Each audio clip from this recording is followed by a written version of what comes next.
सबको जमा जमा जोहार। ना हम सफ़र से निकलेगी ना हम नसी से निकलेगी, ना हम सफ़र से निकलेगी ना हम नसी से निकलेगी, ये मेरे पाँव का कांटा है हम ही से निकलेगी। सबको जोहार फिर से एक बार। कल 18 जून 2023 को A.K. राय की धरती, विनोद बाबू की धरती बलियापुर में झारखंडी भाषा खतियान संघर्ष समिति की महाधिवेशन होने जा रही है। आप सभी झारखंड वासियों को आमंत्रित किया जाता है, आमंत्रित करते हैं, सादर आमंत्रित हैं। साथ ही साथ एक बात की ध्यान रखिएगा कि बलियापुर धनबाद से थोड़ा सा साइड इलाके में है। साइड इलाके में पड़ने के कारण वहाँ खाना पीना और पानी की व्यवस्था तो रहेगी, खाने पीने की व्यवस्था की कमी रहेगी। व्यवस्था नहीं किया गया है कमेटी की तरफ से, क्योंकि उसमें लाखों की भीड़ पहुँचेगी, तो लाखों की भीड़ को हम लोग नहीं खिला पाएंगे। इसके लिए हम क्षमा चाहते हैं। तो जितने भी दूर दराज से साथी आएंगे, जैसे कोल्हान से, चतरा से, लातेहार से, पलामू से, इन सभी साथियों से गुजारिश रहेगा, निवेदन रहेगा कि थोड़ा सा कष्ट होगा, लेकिन अपने साथ रोटी खाना पीना खा के निकलिएगा। और अगर हो सके तो रोटी भुंजिया पैक कर लीजिएगा। जैसे सत्याग्रह के टाइम में गुड़, चूड़ा, सत्तू, चना लेके आए थे, उसी तरह से कोशिश कीजिएगा कि लेकर चलें, क्योंकि वो साइड इलाका पड़ने के कारण उधर हो सकता है खाना उतना होटल वगैरह का भी व्यवस्था नहीं है। तो अगर उधर ठेला वगैरह लगाएंगे, ठेला वगैरह का आदेश दिया गया है लगाने को, लेकिन फिर भी साइड इलाका है तो अपनी लेके चलें। वहाँ पानी की व्यवस्था रहेगी। फिर भी आप लोग से विनम्र विनती रहेगा कि हो सके तो घर से जार जिस गाड़ी में आप आइएगा, जिस वाहन में आप आइएगा, उस गाड़ी में एक जार पानी रख लीजिएगा, ताकि आपको, क्या कि गर्मी बहुत ज़्यादा है। और ख़ास करके बलियापुर के क्षेत्र में, क्योंकि धनबाद का वो औद्योगिक क्षेत्र पड़ता है, क्या बोलते हैं, मिनरल्स बेस्ड एरिया है। झरिया का हवा भी उधर गर्म है, इस कारण से वहाँ बहुत ज़्यादा गर्मी है। तो बहुत ज़्यादा गर्मी होने के कारण तो पानी तो अपने साथ, वहाँ पानी कैसे व्यवस्था किया हुआ है, समिति की ओर से पानी की व्यवस्था फुल किया गया है, लेकिन फिर भी हम कहते हैं कि अपने साथ पानी रखिएगा। और साथ ही साथ में कोशिश कीजिएगा कि खाना के साथ साथ में ये कोशिश कीजिएगा कि अपने साथ छाता, गमछा ज़रूर रखिएगा, क्योंकि कल के टेम्परेचर के हिसाब से अगर कल का मौसम देखा जाए तो करीब बलियापुर के क्षेत्र में 42-43 डिग्री टेम्परेचर रहेगी, तो 40 भी जा सकती है, क्योंकि कल मानसून भी प्रवेश कर रही है। तो मानसून भी प्रवेश कर रही, हो सकता है थोड़ा बूंदाबांदी भी हो सकता है, तो अपने साथ छाता रखिएगा ज़रूर। और छाता के साथ साथ में गमछा भी रखिएगा सर को ढकने के लिए। इसलिए ये सूचनाएँ जितने भी लोग हैं, जितने भी लोग आने वाले हैं, उन तक पहुंचनी चाहिए। और ये बलियापुर महाधिवेशन एक अधिवेशन नहीं है, एक संग्राम है। आने वाले समय के लिए, आने वाले बदलाव के लिए, आने वाले 2024 के लिए एक संग्राम है, एक महाधिवेशन नहीं है। ऐसा महाधिवेशन ना पहले कभी हुआ था, ना होगा, ना कोई कर पाएगा। ये पहली बार ऐसा महाधिवेशन है। पहली बार ऐसा महाधिवेशन देखा जाएगा बलियापुर की धरती में, A.K. राय की धरती में, विनोद बाबू की धरती, जहाँ से झारखंड को अलग करने की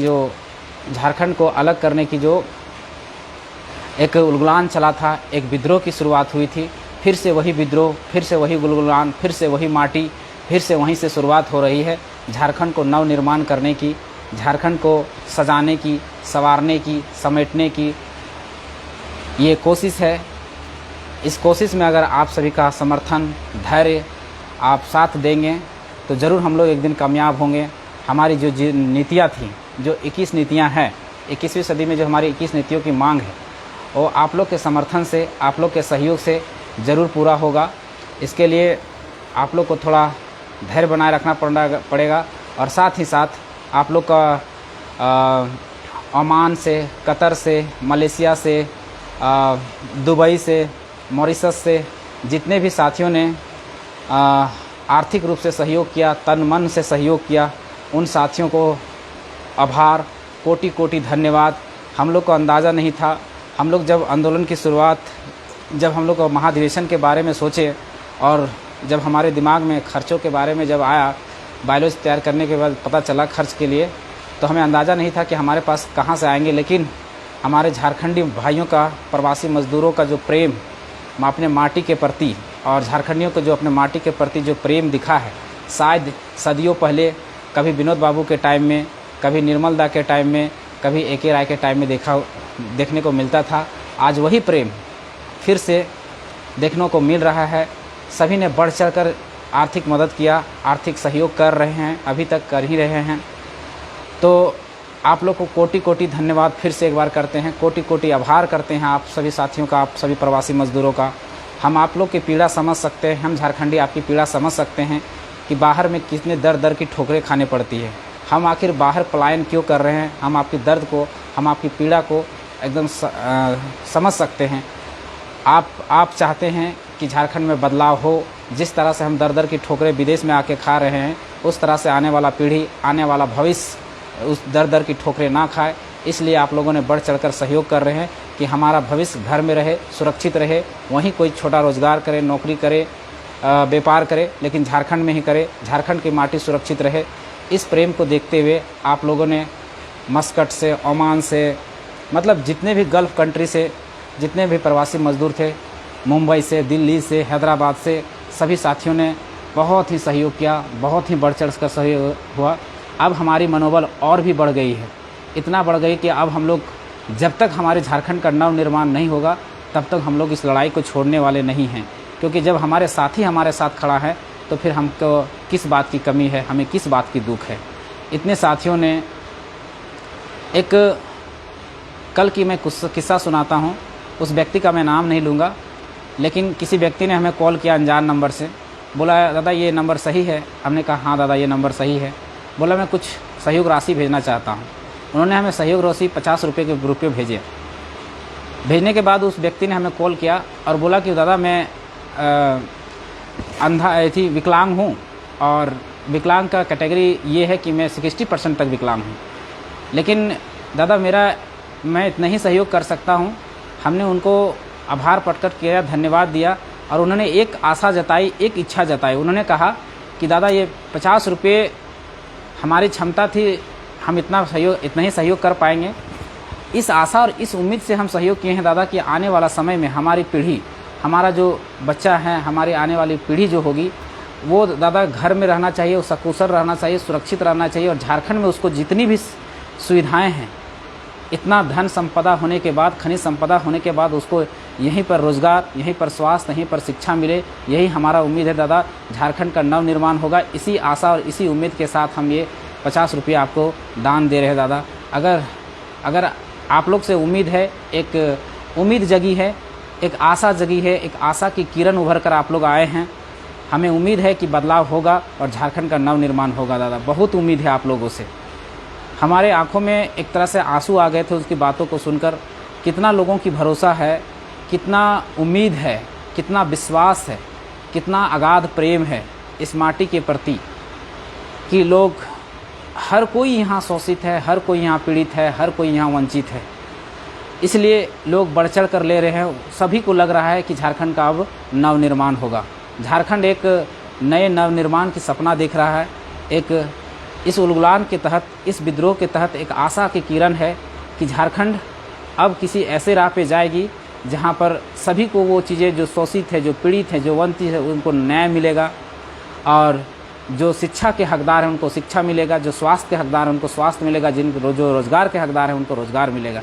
इसी आशा और इसी उम्मीद के साथ सभी ने बहुत बढ़ चढ़ कर सहयोग किया है और सहयोग कर रहे हैं, और आशा और उम्मीद करते हैं कि आप लोग सहयोग करते रहेंगे। तो कल जितना भी साथी हैं, ये ध्यान रखिएगा कि गर्मी बहुत ज़्यादा होने के कारण सब सही सलामत अपने गाड़ियों पर सही एवरेज में गाड़ी चलाइएगा और सही स्थान पर पहुँचिएगा। याद रखिएगा कि एक और सूचना है कि बलियापुर जब पहुंचने वाले हैं तो हवाई पट्टी बलियापुर सर्च कीजिएगा, आपको डायरेक्ट लोकेशन मिल जाएगा, या आप विनोद धाम बलियापुर सर्च कीजिएगा, डायरेक्ट आपको लोकेशन मिल जाएगा। विनोद धाम और हवाई पट्टी, जहां हवाई पट्टी में कार्यक्रम होने वाला है, प्रोग्राम होने वाला है, और विनोद धाम में माल्यार्पण का कार्यक्रम होगा।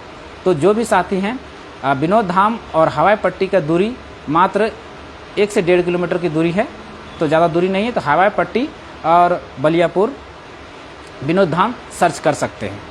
उसके बाद ये इधर से आने वाले साथी गिरिडीह, बगोदर, सरिया, विष्णुगढ़, इधर से आने वाले साथी रामगढ़ वगैरह साथ, तो ये हाईवे पकड़ के आएंगे। तो तो ज़्यादा उचित रहेगा, गोविंदपुर का रास्ता ले लेंगे। कोल्हान से आने वाले साथी बोकारो के रास्ते से घुसेंगे और झरिया होते हुए बलियापुर पहुँचेंगे। उसके साथ साथ ही टाइगर जयराम महतो जो हमारे मुख्य वक्ता, मुख्य प्रवक्ता, झारखंडी भाषा खतियान संघर्ष समिति के मुख्य संयोजक अध्यक्ष, वो अपने घर से, अपने आवास से 8 बजे देवता भूता को प्रणाम करते हुए और सब पूछते हुए वो 8 बजे अपने घरों से प्रस्थान करेंगे। तो नावाडी के साथी, डुमरी के साथी, तोपचाची के साथी, पीरटाण के साथी, राजगंज के साथी, गोविंदपुर के साथी, बगोदर के साथी, सरिया साथी अगर 8 बजे 7:30 बजे तक उनके घर के पास पहुंच सकते हैं तो उनके काफ़िला में शामिल होने का प्रयास करेंगे। वो 8 बजे यहाँ से निकलेंगे। अगर सबको संभव, क्योंकि ये आसपास का ही प्रखंड है जहाँ के साथी उनको 8 बजे अटेंड कर सकते हैं। और अगर अटेंड करना है दूर के साथियों के, अगर उनके काफ़िला को अटेंड करना है या उनके साथ जाना है तो आज तक कोशिश करेंगे कि शाम तक आके अपने आसपास के कहीं रिश्तेदार के यहाँ, कहीं दोस्त के यहाँ, कहीं होटल में ठहर सकते हैं और सुबह 8 बजे 7:30 बजे के आसपास में उनके घर के मानटाण तोपचाची के जो चौक है वहाँ पर अपने गाड़ियों का काफ़िला, अपनी गाड़ियों को खड़ा कर देंगे ताकि 8 बजे निकलेंगे वो, और 8 बजे के सही टाइम शेड्यूल पर, क्योंकि 9-10 के बीच में उनका माल्यार्पण का कार्यक्रम है। 10 बजे से कार्यक्रम बलियापुर हवाई पट्टी में प्रारंभ होने वाली है। उसके बाद सांस्कृतिक कार्यक्रम होगी। सांस्कृतिक कार्यक्रम होने के बाद संविधान, जो संगठन का संविधान है उसका प्रस्ताव पेश होगा। प्रस्ताव पेश होने के बाद मुख्य वक्ताओं का, प्रवक्ताओं का जो हैं उनको 5-5 मिनट का अपने बातों को रखने का मौका मिलेगा। उसके बाद कार्यक्रम 4 बजे तक चलेगी, ये शेड्यूल है।